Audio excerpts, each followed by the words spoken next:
Hi everyone, and thank you very much for tuning in to our monthly economic update for the month of June, brought to you by the Economic Intelligence Unit through the Economy.lk platform. So, the month of June has a very important couple of news items. The very first one was very recent.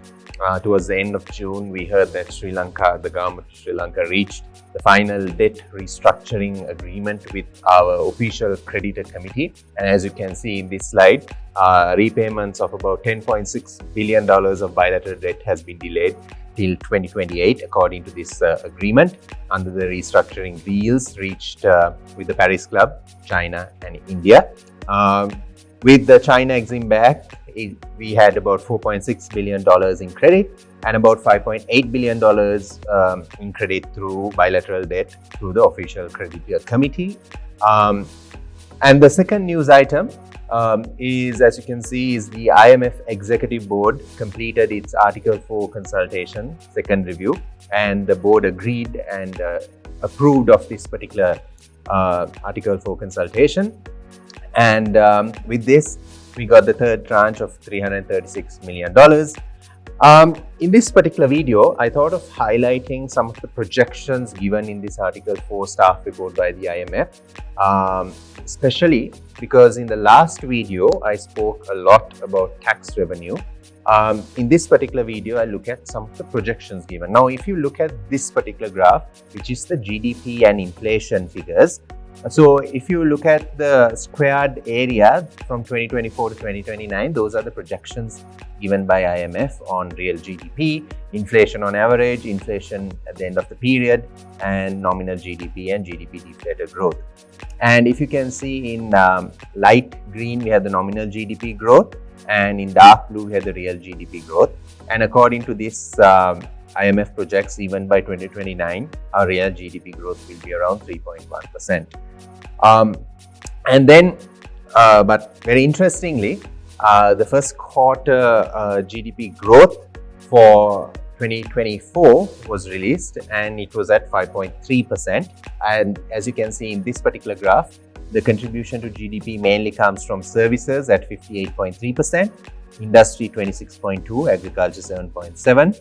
Now, this is very encouraging to see because since quarter 3 of 2023, we saw GDP growth turning positive, around 1% in quarter 3 of 2023, quarter 4 of 2023 was at around 4%, and then quarter 1 of 2024 turned out to be 5.3%. So if we go on in this projection, certainly we can overperform on the IMF projections. Now, if we move on to the next slide, what we see here are the projections for public finance. Now, if you look at the graphs here, in blue we have revenue and grants, in light blue we have expenditure, we have the primary balance, central government balance, central government gross financing needs.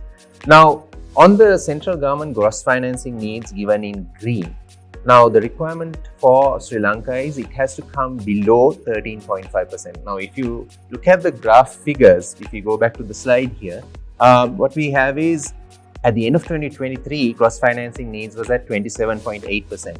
IMF is projecting by end of 2029, it should come down to about 11.9%. And this is important. Why? Because this will help in the debt sustainability for the government of Sri Lanka. And if we move on, now this graph is also very important. This is debt as a percentage of GDP. And what we see here is at the end of 2023, it was at around public debt as a percentage of GDP was at around 115.7%. By the end of 2029, this will come down to about 103.1%. Those are the projections given by IMF. The target for Sri Lanka is to achieve 95% by 2032. And if we move to the next slide, what we see here is the summary of public debt. Now, I'm getting into debt a little bit using the quarterly debt report published by the Ministry of Finance. The link to that original document can be found in the description down below. So I have broken it down. To your left-hand side, what you see is the domestic debt on this slide, and to the right-hand side, what you see in that box is the foreign debt. So domestic debt, end of March 2024 has gone up from $52 billion to $57 billion. Similarly, you see that the ISBs are remaining the same at 12.5 billion. Those are the commercial credit debt. Guaranteed debt has also gone down slightly. And then in terms of the bilateral debt, also it has gone down slightly. Multilateral debt has also gone down slightly. That's a summary of public debt at the end of March 2024. But if you dive in a little deeper to the domestic debt, which is given in this slide, so in terms of domestic debt, treasury bonds as at end 2024 is the highest out of the domestic debt structure. It's at 41 billion compared to 37 billion as at end 2023, and treasury bills is at $12.9 billion. Now that was a look at the domestic debt. If you look slightly at the external debt, what we see here is according to what you see on the left hand side. So what you have is bilateral debt accounts for about 28%, multilateral debt accounts for about 32%, commercial debt accounts for about 40%. So what Sri Lanka agreed recently on the debt restructuring was with the bilateral creditors. And to your right hand side, what you see is the remaining maturity of foreign debt as at end March 2024. And finally, this is a graph on the current account balance.